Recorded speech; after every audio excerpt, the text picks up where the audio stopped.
अब जबकि पिछले वीडियो लेक्चर में हम समझ चुके हैं कि 1990 तक भारत की अर्थव्यवस्था का विकास किस प्रकार हुआ, तो आज की इस वीडियो में हम 1991 के बैलेंस ऑफ पेमेंट क्राइसिस और इससे काउंटर करने के लिए किए गए एलपीजी रिफॉर्म को समझेंगे। एलपीजी रिफॉर्म का मतलब है liberalisation, privatisation and globalisation reform.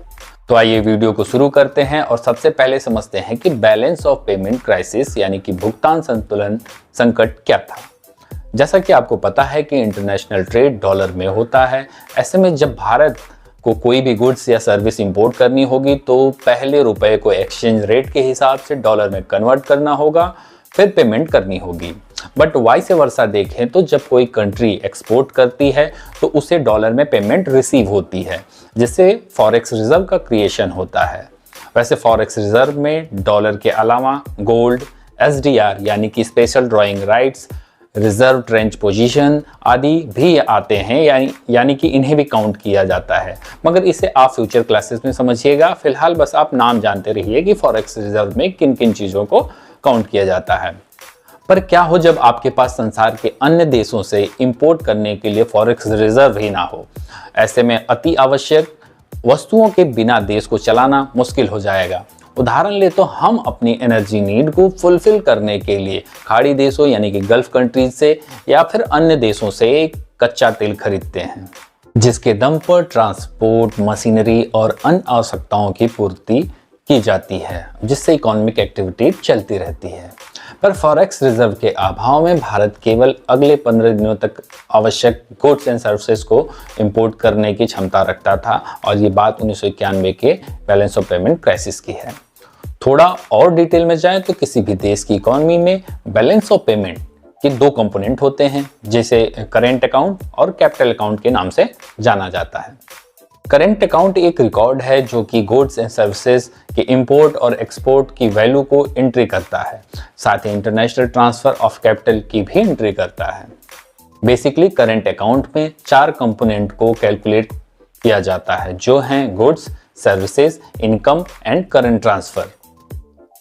Goods कोई भी मूवेबल या फिर फिजिकल इन नेचर वस्तु हो सकती है जिसका ट्रेड अक्सर एक देश दूसरे देश से करते हैं।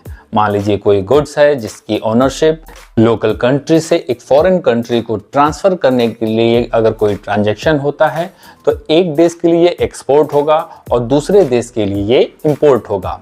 एक देश से पैसा बाहर जा रहा है और दूसरे में पैसा वापस आ रहा है।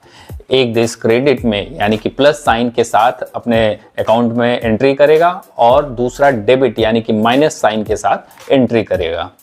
सर्विस की बात करें तो मान लीजिए कि कोई फॉरेनर इंडिया घूमने आया और आपने उसे कोई इंटेंजिबल सर्विस प्रोवाइड करी। इंटेंजिबल का मतलब होता है कि जिसे छुआ ना जा सके। एग्जांपल ले लें तो कोई डांस परफॉर्मेंस अगर देखने गया तो इसके बदले वो आपको यानी कि लोकल रेजिडेंट्स को मनी ऑफर करेगा और आप इसे सर्विस का एक्सपोर्ट कह सकते हैं। नेट प्राइमरी इनकम या फैक्टर इनकम की बात करें तो एक देश के द्वारा जो फॉरेन कंट्री में इन्वेस्टमेंट की गई है और फॉरेन कंट्री द्वारा जो उस देश में जो इन्वेस्टमेंट की गई है उस पर जो भी अर्निंग हुई उसे घटाकर निकाला जाता है। अकाउंट में इसे क्रेडिट डेबिट के हिसाब से प्लस और माइनस साइन के साथ एंट्री करेंगे। इसके अलावा यूनिलैटरल ट्रांसफर होता है। अब चूंकि ये एक तरफा फ्लो ऑफ मनी है एक देश से दूसरे देश में, तो इसे सिंपली एंट्री कर ली जाती है। जैसे किसी एक देश ने किसी दूसरे देश को डोनेशन दे दिया, या फिर एक देश का व्यक्ति अगर दूसरे देश में काम कर रहा है तो वहां से अपने परिवार को जो पैसे भेजेगा, जिसे रेमिटेंस कहते हैं, आदि को हम एंट्री कर लेते हैं यूनिलैटरल ट्रांसफर के नाम पे। विश्व में सबसे ज्यादा रेमिटेंसेस भेजने वालों में भारतीय शामिल हैं, जिससे आप भारतीयों की प्रतिभा का अंदाजा लगा सकते हैं। अब इन सभी component goods, services, factor income और यूनिलैटरल ट्रांसफर की नेट वैल्यू निकालने पर हमें पता चलता है कि करंट अकाउंट सरप्लस है या फिर डेफिसिट है। सरप्लस या पॉजिटिव करंट अकाउंट होने का मतलब है आपका देश विश्व के अन्य देशों के लिए एक लेंडर है, जबकि नेगेटिव या डेफिसिट होने का मतलब है कि आपका देश एक बोरोवर है। अगर आपका देश ज़्यादा एक्सपोर्ट करता है तो इसका मतलब है कि करंट अकाउंट सरप्लस में होगा और नेट फॉरेन एसेट या currency as a forex reserve ज़्यादा होगा। इस चैप्टर को समझने के लिए इतना रिवीजन काफ़ी है। नहीं तो बैलेंस ऑफ पेमेंट के दोनों heads current account and capital account को डिस्कस करने के लिए एक सेपरेट लेक्चर की आवश्यकता पड़ेगी। फिलहाल अभी इसकी जरूरत नहीं है, हम आगे बढ़ते हैं। खैर, टॉपिक पर वापस आते हैं। क्योंकि पिछले लेक्चर में हमने समझा था कि 1990 तक एक्सपोर्ट पर कोई विशेष ध्यान भारतीय नीति निर्माताओं ने नहीं दिया था।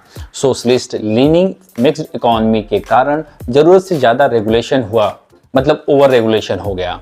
आप ऐसे समझिए कि गवर्नमेंट को जो रेवेन्यू मिलता है वो टैक्स और अन्य सोर्सेज से मिलता है, पर 1980 के दशक में बेरोजगारी, गरीबी और जनसंख्या विस्फोट यानी कि तेजी से बढ़ती हुई जनसंख्या के कारण सरकार को अपनी आय से ज़्यादा खर्च करना पड़ रहा था।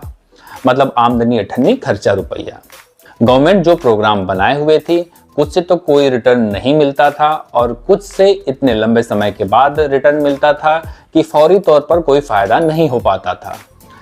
एग्जाम्पल ले तो अगर आप गवर्नमेंट स्कूल में पढ़ रहे हैं तो भले आप फी या पढ़ाई का खर्च नहीं उठा रहे, पर गवर्नमेंट मार्केट रेट के हिसाब से आपके हिस्से का पेमेंट कर रही है।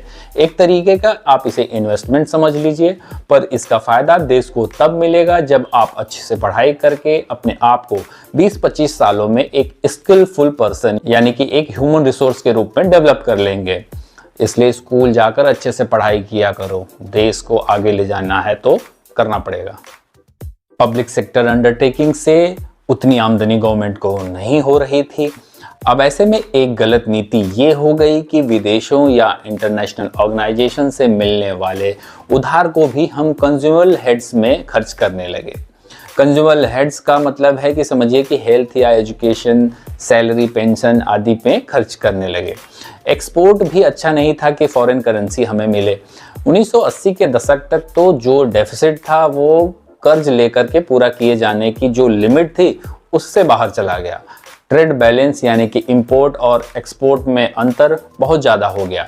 ऐसे में महंगाई बढ़ने लगी। विदेशों से लिए कर्जों का जो इंटरेस्ट था, ब्याज था, उसे चुकाने तक की शक्ति हमारे पास नहीं थी। क्योंकि फॉरेक्स रिजर्व कम हो गया था, केवल 2 सप्ताह तक इंपोर्ट करने जितना फॉरेक्स रिजर्व बचा था, कोई देश हमें उधार देने के लिए आगे नहीं आ रहा था। इंटरनेशनल इन्वेस्टर इंडिया में इन्वेस्ट नहीं करना चाहते थे। कुल मिलाकर के भारत बैंक्रप्सी यानी कि दिवालिया होने के कगार पर आ चुका था। इसके प्रभाव का अंदाजा आप ऐसे लगा सकते हैं कि यूरोप का एक देश ग्रीस यानी कि पुराने समय का जो यूनान था में एक क्राइसिस आया 2008 से लेकर के 2015 के बीच, और ये बैलेंस ऑफ पेमेंट क्राइसिस ही था। इस बैलेंस ऑफ पेमेंट क्राइसिस की वजह से ग्रीस का जो डेवलपमेंट था वो लगभग 20 साल पीछे चला गया, यानी कि वो अगले 20 साल में जो डेवलपमेंट करेंगे वो उनका नुकसान हो चुका है। ऐसी स्थिति में भारत ने ब्रेटन वुड ट्विंस के नाम से प्रसिद्ध इंटरनेशनल मॉनेटरी फंड तथा वर्ल्ड बैंक का दरवाजा खटखटाया। $7 बिलियन का लोन भी पास हो गया, पर जैसा कि आपको पहले से पता है कि यदि आप सेल्फ रिलायंस नहीं हैं तो आपको समझौता करना पड़ता है।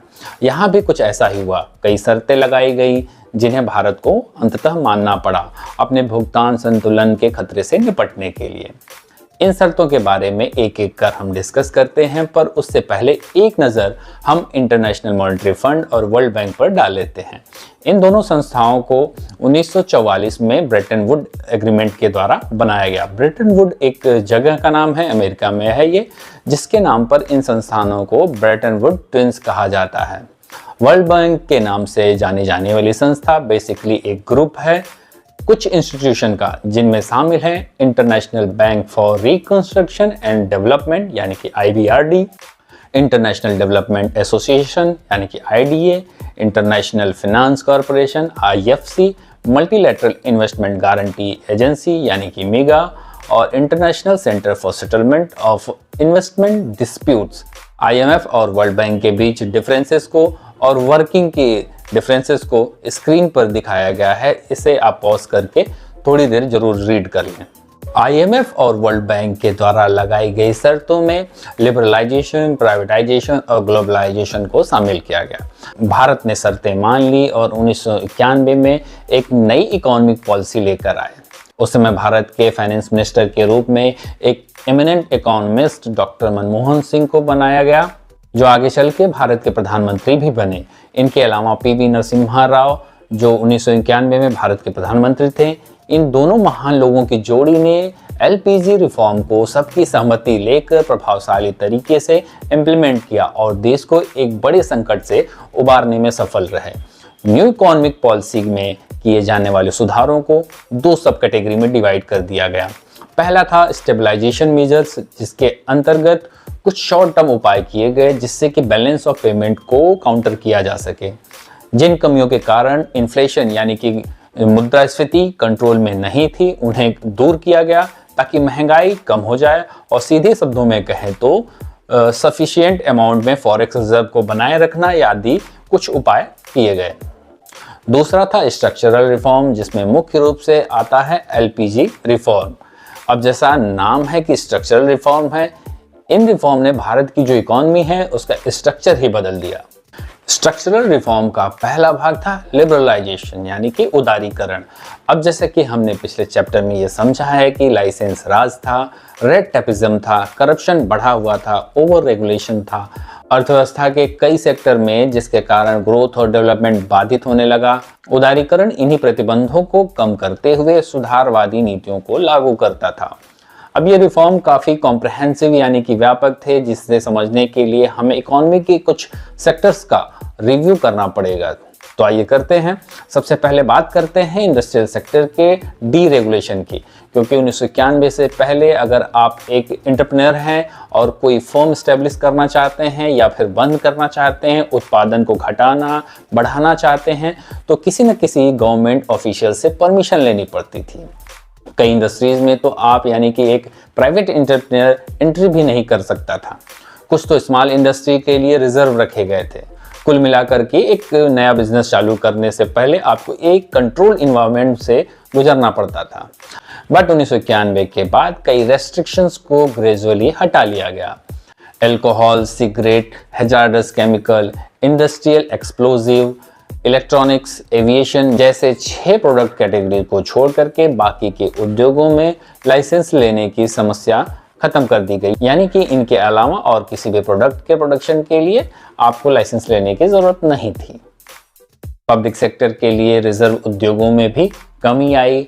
अब केवल डिफेंस इक्विपमेंट के कुछ प्रोडक्ट्स, एटॉमिक एनर्जी, रेलवे आदि कुछ इंडस्ट्रीज को ही रिजर्व रखा गया।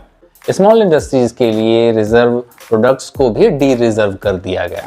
फाइनेंस सेक्टर में किए गए रिफॉर्म की बात करें तो इनमें शामिल होते हैं कमर्शियल और investment bank, stock exchange, foreign currency market से रिलेटेड फाइनेंशियल इंस्टीट्यूशन आदि।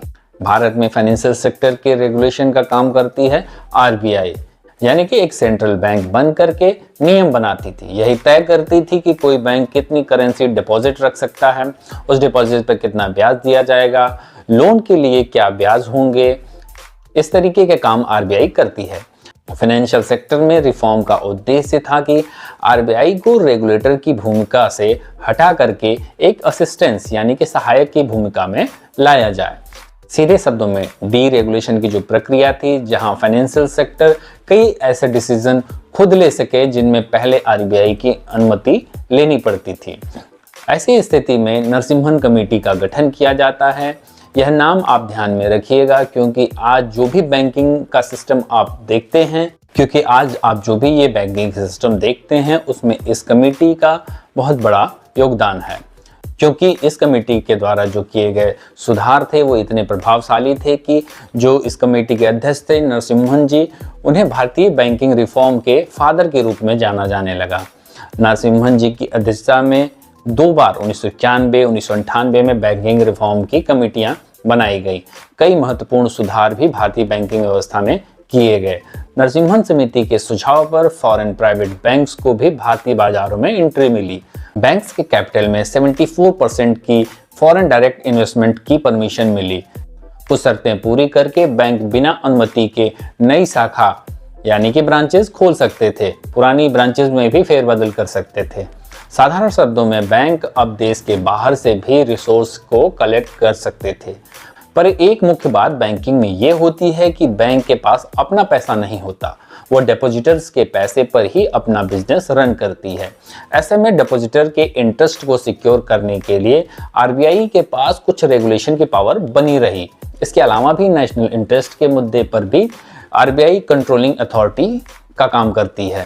फॉरेन के commercial bank, mutual fund, pension fund आदि को भी भारतीय बाजारों में बिजनेस करने की अनुमति मिली, यानी कि इन्वेस्टमेंट करने की छूट मिली।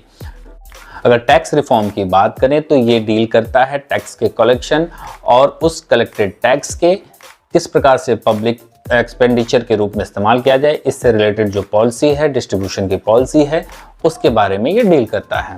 जैसा कि आपको पता है कि टैक्स दो प्रकार के होते हैं। एक डायरेक्ट टैक्स जो लोगों की इनकम या एंटरप्राइजेस के प्रॉफिट आदि पर लगाए जाते हैं। 1991 तक डायरेक्ट टैक्स का रेट बहुत ज़्यादा हुआ करता था, जिसके कारण लोगों ने टैक्स इवेजन यानी कि टैक्स की चोरी करना, कर वंचना स्टार्ट कर दी। अब यानी कि टैक्स को सरकार को न दे करके किसी अवैध तरीके का इस्तेमाल करने लगे ताकि वो टैक्स को बचा सके। 1991 के बाद इसमें सुधार किया गया और टैक्स रेट को साल दर साल कम किया गया।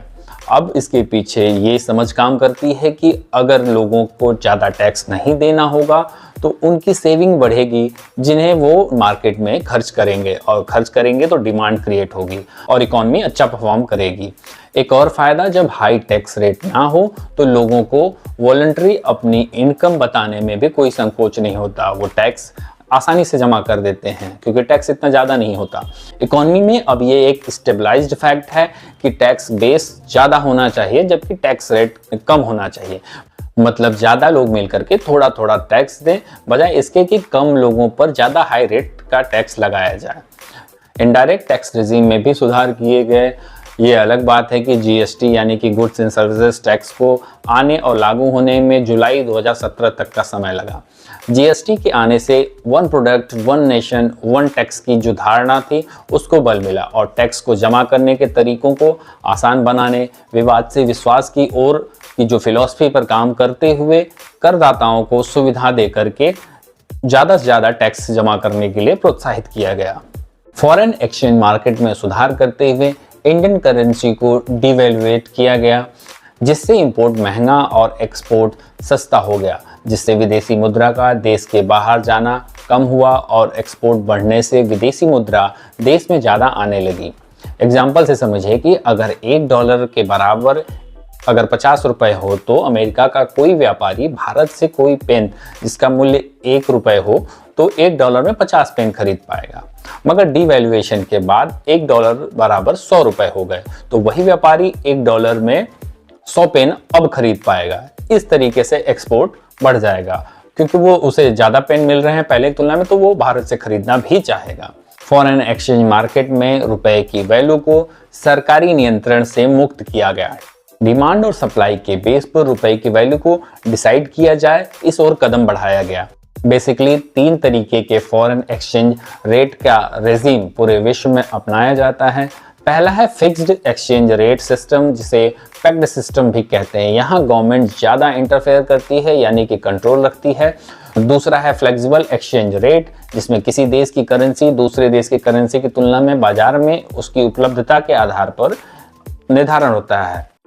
तीसरा है मैनेज्ड फ्लोटिंग रेट, इसमें करेंसी की वैल्यू को डिटरमाइन तो मार्केट में डिमांड और सप्लाई के बेस पर ही किया जाता है, पर फिर भी गवर्नमेंट कुछ हद तक जब एक्सट्रीम डिप्रिसिएशन की कंडीशन हो उस समय बचाव के लिए इंटरफेयर करती है, यानी कि मैनेज करने की कोशिश करती है। Trade and investment related reform की बात करें तो इस सेक्टर में फॉरेन इंडस्ट्रियल प्रोडक्ट, इन्वेस्टमेंट और टेक्नोलॉजी के लिए इंडियन मार्केट को लिबरलाइज किया गया। ये सब प्रयास लोकल इंडस्ट्री की वर्क एफिशिएंसी को बढ़ाने के लिए किए गए। भारत पहले घरेलू उद्योगों को बचाने के लिए इंपोर्ट पर टैरिफ कोटा लगाने की पॉलिसी रखता था, जिससे स्किल और कॉम्पिटिशनल एफिशिएंसी नहीं बढ़ पाई। नतीजन मैन्युफैक्चरिंग सेक्टर की ग्रोथ नहीं हुई। 1991 के बाद इंपोर्ट से कोटा सिस्टम हटा दिया गया, टैरिफ को कम किया गया और इंपोर्ट के लिए लाइसेंस की जो प्रोसेस थी उसे भी खत्म किया गया। हाँ, पर यह ध्यान रखा गया कि एनवायरनमेंट को नुकसान पहुंचाने वाले प्रोडक्ट्स के लिए अभी भी इंपोर्ट लाइसेंस लेना जरूरी हो। 2001 के बाद से एग्री प्रोडक्ट के इंपोर्ट को भी कोटा सिस्टम से मुक्ति मिल गई। एक्सपोर्ट पर जो टैक्स लगता था भारतीय प्रोडक्ट पर, उसे भी खत्म कर दिया गया ताकि इंडियन प्रोडक्ट इंटरनेशनल मार्केट में कंपटीशन कर सकें। आपने गुप्त साम्राज्य के महान शासक चंद्रगुप्त द्वितीय विक्रमादित्य के राज दरबार के नवरत्नों के बारे में जरूर सुना होगा। इन नवरत्नों से प्रेरित होकर सरकार ने पब्लिक सेक्टर अंडरटेकिंग को और ज्यादा एफिशिएंट एंड कॉम्पिटिटिव बनाने के लिए रैंकिंग करनी शुरू कर दी।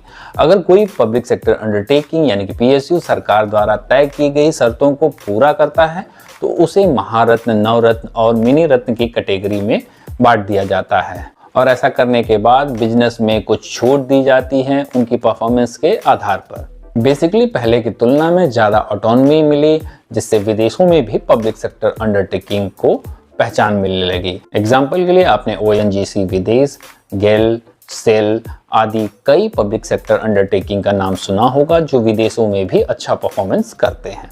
दूसरा स्ट्रक्चरल रिफॉर्म था प्राइवेटाइजेशन का, जिसके अंदर पब्लिक सेक्टर अंडरटेकिंग के ओनरशिप और मैनेजमेंट से गवर्नमेंट को बाहर हो जाना था।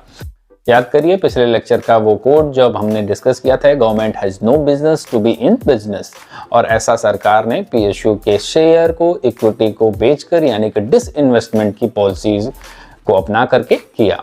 कई पब्लिक सेक्टर अंडरटेकिंग को तो सीधे तौर पर पूरी तरीके से ही सेल कर दिया।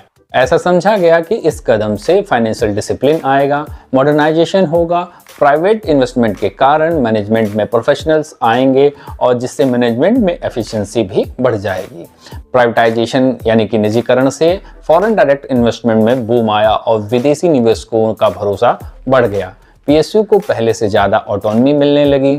अगला स्ट्रक्चरल रिफॉर्म था ग्लोबलाइजेशन का। जैसा कि आप समझ चुके हैं 1991 से पहले भारत की अर्थव्यवस्था इनवर्ड लुकिंग थी, मगर 1991 के बाद ग्लोबलाइजेशन की प्रोसेस स्टार्ट होती है। आप रूट वर्ड पकड़िएगा, जब भी किसी वर्ड के लास्ट में जेशन आए आप उस शब्द को प्रोसेस या प्रक्रिया के रूप में समझिएगा। और प्रोसेस उसे कहते हैं जो स्वतः होती है, आप उसमें कुछ नहीं करते। आप अगर इंटेंशनली कोई काम करते हैं तो उसे एक्शन कहते हैं। जैसे कि आप वीडियो देख रहे हैं, ये एक्शन है, मगर जो बातें बताई जा रही हैं उनको सुनकर आप इमेजिनेशन कर रहे हैं और जिसके कारण आप लर्न कर पा रहे होंगे। इसलिए कहा जाता है कि learning is a process not an action. बहरहाल वापस आते हैं, ग्लोबलाइजेशन में एक देश की इकोनॉमी को वर्ल्ड की इकोनॉमी से इंटीग्रेट किया जाता है, यानी कि जोड़ दिया जाता है। ग्लोबल विलेज और ग्लोबल सिटीजन के कॉन्सेप्ट को ज़्यादा इंपॉर्टेंस दी जाती है। एक देश की टेक्नोलॉजी, गुड्स एंड सर्विसेज को आप दूसरे देश में भी पा सकते हैं। बेसिकली इस तरीके से विश्व की सभी अर्थव्यवस्थाओं को एक दूसरे पर डिपेंड यानी कि निर्भर बनाया जाता है। निर्भरता का फायदा ये होता है कि दो देशों के बीच अगर तनाव भी हुआ तो वो युद्ध के स्तर पर पहुंचे, ऐसा होने के चांसेस बहुत कम रहते हैं। एग्जाम्पल लेकर देखें तो यूएसए और चाइना के बीच बहुत सारी टेंशन है, पर वो ट्रेड वॉर तो करते हैं मगर कोई भी युद्ध नहीं करने जाता क्योंकि ये एक दूसरे पे डिपेंडेंट है। अब देखिए, अगर युद्ध होता है तो उससे पूरे विश्व को नुकसान होगा और इकोनॉमिक जो इंटरेस्ट हैं वो आपको कहीं ना कहीं युद्ध या तनाव जैसी स्थिति को लाने से रोकने की कोशिश करते हैं। सीधे शब्दों में कहें तो ग्लोबलाइजेशन का मतलब है कि एक बॉर्डरलेस वर्ल्ड। आउटसोर्सिंग के रूप में बिजनेस में एक खास प्रचलन देखने को मिला, जो ग्लोबलाइजेशन की ही देन आप कह सकते हैं।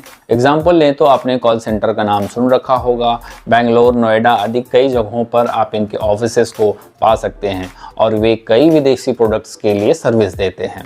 इसके अलावा एप्पल के फ़ोन के बारे में सभी जानते होंगे। ये कंपनी तो यूएसए की है, पर मैन्युफैक्चरिंग इंडिया, चाइना, वियतनाम जैसे कई देशों में होती है। आउटसोर्सिंग से जो आईटी इंडस्ट्रीज हैं उनके एक्सपेंशन में बहुत मदद मिली। इंडिया की software company TCS, Wipro, Infosys, HCL आदि कईयों का बोलबाला पूरे विश्व में है, जिसका एक मुख्य कारण है ग्लोबलाइजेशन।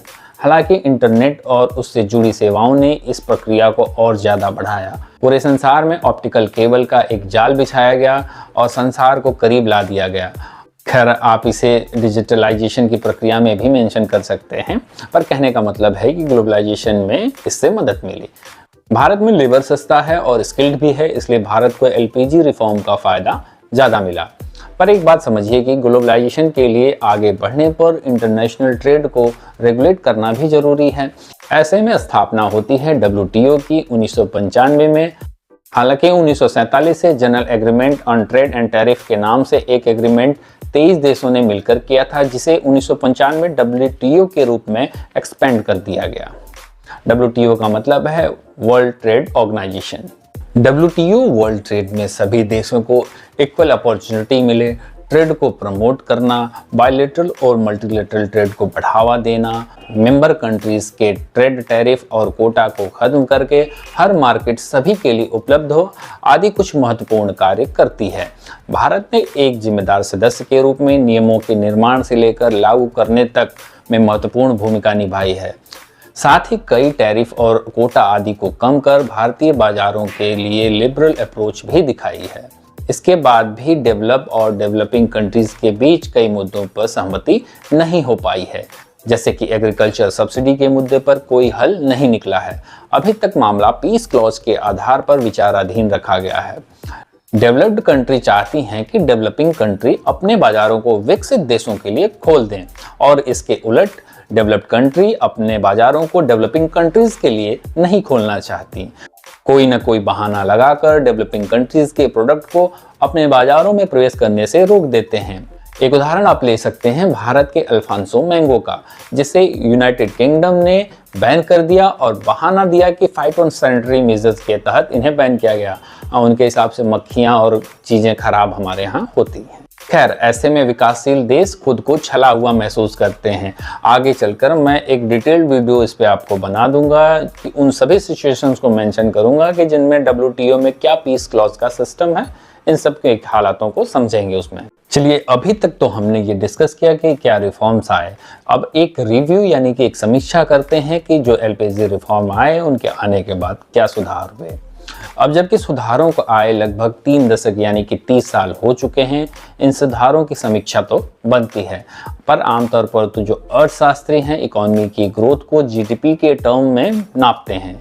उस लिहाज से आप ये चार्ट देख सकते हैं। जो GDP 1980 से 1991 के बीच में 5.6% थी, 2007 से लेकर के 2012 के बीच ये 8.2% की ग्रोथ हो गई। एग्रीकल्चर सेक्टर में कमी आई, मैन्युफैक्चरिंग सेक्टर में उतार चढ़ाव होते रहे, जबकि सर्विस सेक्टर में अच्छी खासी ग्रोथ आई। इंडियन इकोनॉमी के ग्लोबलाइज होने से भारत में फॉरेन इन्वेस्टमेंट और भारत का फॉरेक्स रिजर्व तेजी से बढ़ा। फॉरेन इन्वेस्टमेंट जो 1990-91 तक $100 मिलियन हुआ करती थी, 2017-18 तक $30 बिलियन हो चुकी थी। ऐसे फॉरेन इन्वेस्टमेंट में फॉरेन डायरेक्ट इन्वेस्टमेंट और फॉरेन इंस्टीट्यूशनल इन्वेस्टर दोनों शामिल थे। इन दोनों में अंतर को भारतीय सरकार ने अरविंद मायाराम कमेटी के रिकमेंडेशन को स्वीकार करके किया, जिसके अनुसार अगर किसी लिस्टेड कंपनी में 10% या उससे ज़्यादा फॉरेन इन्वेस्टमेंट आए तो उसे फॉरेन डायरेक्ट इन्वेस्टमेंट कहेंगे। लिस्टेड कंपनी का मतलब है कि स्टॉक एक्सचेंज पर लिस्टेड होना, और अगर कंपनी की वैल्यूएशन का 10% से कम फॉरेन इन्वेस्टमेंट आए तो उसे फॉरेन इंस्टीट्यूशनल इन्वेस्टर कहेंगे या फिर पोर्टफोलियो इन्वेस्टर कहेंगे। इस दौरान भारत का फॉरेक्स रिजर्व 1990-91 के $6 बिलियन से बढ़कर कहीं ज़्यादा हो गए। आप 2022-23 का चार्ट देख सकते हैं। बेसिकली ये फ्लक्चुएट होता रहता है। आप इसे टाइम टाइम पर RBI की वेबसाइट पर जाकर के वीकली रिपोर्ट में पढ़ सकते हैं। कुल मिलाकर कहें तो भारत का फॉरेक्स रिजर्व अब एक सम्मानजनक स्थिति में है। भारत फॉरेक्स रिजर्व के मामले में वर्ल्ड के टॉप 10 कंट्रीज में भी शामिल हो गया है। यह लिस्ट हर साल आपको देखने को मिलेगी।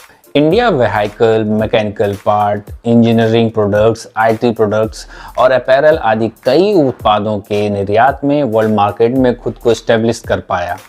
इन सुधारों के अच्छे पहलू होने के बाद भी कुछ ऐसी समस्याएं थी जिसका समाधान व्यापक सुधार के बाद भी नहीं हो पाया, जैसे कि एम्प्लॉयमेंट जनरेशन के मामले में इसे जॉबलेस ग्रोथ कहकर क्रिटिसाइज किया गया।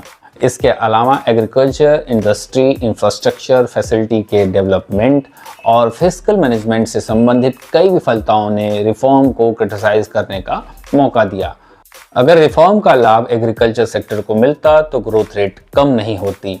रिफॉर्म के दौरान जो पब्लिक एक्सपेंडिचर एग्रीकल्चर में इंफ्रास्ट्रक्चर को डेवलप करने के लिए होना चाहिए था, जैसे कि इरिगेशन, इलेक्ट्रिसिटी, रोड, कंस्ट्रक्शन, इन सब में कमी की गई। फर्टिलाइजर पर सब्सिडी को पहले की तुलना में कम किया गया, जिससे प्रोडक्शन कॉस्ट बढ़ने लगी और जिससे स्मॉल एंड मार्जिनल फार्मर इसकी चपेट में आ गए। एग्रीकल्चर प्रोडक्ट के इंपोर्ट पर कोटा और टैरिफ कम करने और मिनिमम सपोर्ट प्राइस के कम होने से किसानों को फॉरेन प्रोडक्ट से भी कंपटीशन करना पड़ा। एक्सपोर्ट के प्रमोशन के लिए देश में उपयोग में आने वाली जो खाद्यान्न फसलें थीं उनके बजाय कैश क्रॉप को उगाने पर ज़्यादा फोकस किया जाने लगा, जिससे फूड प्रोडक्ट्स महंगे होने लगे। इंडस्ट्रियल सेक्टर में ग्रोथ रेट कम रही, जिसका मुख्य कारण रहा मांग में कमी आना, क्योंकि पहले की तुलना में इंपोर्ट करना सस्ता हो गया था और घरेलू उद्योग इंटरनेशनल कंपटीशन को फेस करने को बाध्य हो गए थे। विदेशी प्रोडक्ट्स और फॉरेन कैपिटल फ्लो के बढ़ने का खतरा लगातार बढ़ता जा रहा था। इन्वेस्टमेंट की कमी के कारण इंफ्रास्ट्रक्चरल फैसिलिटी का भी डेवलपमेंट रुका ही रहा। 1991 के एलपीजी रिफॉर्म के बाद भी बेसिक इंफ्रा जैसे कि इलेक्ट्रिसिटी सेक्टर में सुधार सभी भारतीय राज्यों में नहीं हो पाया, जिससे सब्सिडाइज रेट पर इलेक्ट्रिसिटी स्मॉल स्केल इंडस्ट्रीज को नहीं मिल पाई। ऐसे में एक हृदय विदारक घटना घटती है तब के आंध्र प्रदेश के सिरसिला नाम के एक कस्बे में। यहाँ के हथकरघा यानी कि हैंडलूम इंडस्ट्री में काम करने वाले मजदूरों को मजदूरी कपड़े की बुनाई की मात्रा के आधार पर दी जाती थी, पर बिजली में कटौती और ऊंची दरों के कारण बुनकरों की मजदूरी में भी कटौती होती गई, जिससे उनकी आजीविका संकट में आ गई। हैरानी की बात तो ये थी कि 1998, 2001, 2008 में इस कस्बे में इलेक्ट्रॉनिक लूम पर काम करने वाले 50 से कहीं ज़्यादा बुनकरों ने आत्महत्या कर ली। ऐसे में प्रश्न उठता है कि ऐसे रिफॉर्म और डेवलपमेंट किस काम के हैं जो समय रहते लोगों तक नहीं पहुंच पाए। विदेशियों के लिए बाजार तो उपलब्ध हो गया था, पर विकसित देशों ने भारत जैसे गरीब देशों पर नॉन टैरिफ बैरियर लगाकर मार्केट एक्सेस नहीं दिया। भारत और चाइना जैसे देशों ने गारमेंट के ट्रेड पर कोटा तो हटा दिया, पर यूनाइटेड स्टेट ऑफ अमेरिका ने इंडिया और चाइना से इंपोर्ट पर कोटा बनाए रखा। विनिवेश यानी कि डिसइन्वेस्टमेंट के मामले में गवर्नमेंट हर साल कुछ न कुछ टारगेट सेट करती है, चाहे जो भी गवर्नमेंट रहे। वो पब्लिक सेक्टर अंडरटेकिंग के डिसइन्वेस्टमेंट से कुछ न कुछ रकम जुटाएगी। 1991-92 में 2500 करोड़ रुपए जुटाने का टारगेट रखा गया था, और जबकि 3040 करोड़ रुपए जुटाए गए। 2017-18 में 1 लाख करोड़ जुटाने का टारगेट था, लेकिन 1 लाख से ज़्यादा ही जुटाया गया। हालांकि आलोचक इसे कभी कभी प्राइवेटाइजेशन के नाम पर क्रिटिसाइज करते हैं, वहीं सरकार इसे डिफेंड करने के लिए स्ट्रेटेजिक डिसइन्वेस्टमेंट का नाम लेती है। सरकार पर ये आरोप लगते रहते हैं कि इस जुटाई गई रकम को सरकार ने न तो पीएसयू के डेवलपमेंट पर खर्च किया और न ही सोशल इंफ्रास्ट्रक्चर को डेवलप करने में किया, बल्कि इससे सरकार ने बजट के राजस्व घाटे यानी फिस्कल डेफिसिट को कम करने में प्रयोग किया। हालांकि अब भी ये बात डिबेटेबल है कि क्या पब्लिक सेक्टर अंडरटेकिंग की वर्किंग एफिशिएंसी को बढ़ाने के लिए प्राइवेटाइजेशन करना चाहिए या नहीं। इकोनॉमिक रिफॉर्म ने सोशल सेक्टर में पब्लिक एक्सपेंडिचर को बढ़ने से रोक दिया। अब चूंकि टैक्स कम होने से टैक्स इवेजन यानी कर वंचना को कंट्रोल करने में आसानी तो हुई, पर रेवेन्यू कलेक्शन बढ़ाना संभव नहीं हो पाया। कस्टम टैक्स यानी कि सीमा शुल्क दरों में भी कटौती कर दी गई, यानी यहाँ से भी रेवेन्यू को नहीं बढ़ाया जा सकता था। फॉरेन इन्वेस्टमेंट को अट्रैक्ट करने के लिए कई प्रमोशनल मेजर लिए गए, जिससे रेवेन्यू कलेक्शन को बढ़ाना थोड़ा मुश्किल रहा। अब इन सब का नतीजा ये हुआ कि पब्लिक वेलफेयर पर किए जाने वाले खर्च में कटौती हुई, मतलब नकारात्मक प्रभाव पड़ा। अभी तक हमने इस चैप्टर में रिफॉर्म के बारे में समझा, उसके कुछ प्रभावों को भी जाना। अब हम एक कंक्लूजन की तरफ आते हैं, कोशिश करते हैं कि एक बैलेंस कंक्लूजन हम ड्रॉ करें। लिबरलाइजेशन और प्राइवेटाइजेशन की पॉलिसी को अपनाकर ग्लोबलाइजेशन करने का भारत समेत कई देशों पर पॉजिटिव और नेगेटिव दोनों प्रभाव देखने को मिलता है। कुछ विद्वान ग्लोबलाइजेशन को एक अपॉर्चुनिटी की तरह देखते हैं, क्योंकि इसमें वर्ल्ड मार्केट तक डेवलपिंग कंट्री की पहुंच बन पाती है। टेक्नोलॉजिकल एडवांसमेंट आता है, वर्ल्ड की बेस्ट प्रैक्टिसेस को अपनाकर हर क्षेत्र में प्रगति होती है। वहीं जो आलोचक हैं, क्रिटिसिज्म करने वाले हैं, वो ग्लोबलाइजेशन को अमीर देशों के द्वारा डेवलपिंग कंट्री की इंटरनल मार्केट को कैप्चर करने की एक इल मेंटलिटी बताते हैं। ग्लोबलाइजेशन से कोई वेलफेयर नहीं होगा, बल्कि देश अपनी आइडेंटिटी खो देंगे। मार्केट बेस्ड ग्लोबलाइजेशन से कंट्रीज और कम्युनिटी के बीच, अमीर और गरीब के बीच खाई और ज़्यादा बढ़ जाएगी। इंडियन कंटेक्स्ट में बात करें तो 1990 के फाइनेंशियल क्राइसिस को टैकल करने के लिए लाए गए इन सुधारों के कारण डिस्पैरिटी और ज़्यादा बढ़ गई। इन सुधारों का ज़्यादा फायदा हाई इनकम ग्रुप में आने वाले लोगों को हुआ। ज़्यादातर ग्रोथ कुछ सेक्टर्स में ही लिमिटेड रही, जैसे कि communication, IT, finance, entertainment, tourism, building construction यानी कि रियल एस्टेट, ट्रेड आदि में ही लिमिटेड रही। एग्रीकल्चर, मैन्युफैक्चरिंग जैसे बेसिक सेक्टर जिसमें ज़्यादातर करोड़ों लोगों को रोजगार मिलता है को कोई विशेष लाभ नहीं हो पाया। उम्मीद है आप इंडियन इकोनॉमिक डेवलपमेंट की इस कहानी को एंजॉय करते हुए समझ पा रहे होंगे। तो वीडियो को लाइक करिए और चैनल को सब्सक्राइब करके मेरा मनोबल बढ़ाते रहिए, मेरा उत्साहवर्धन करते रहिए। Thank you very much.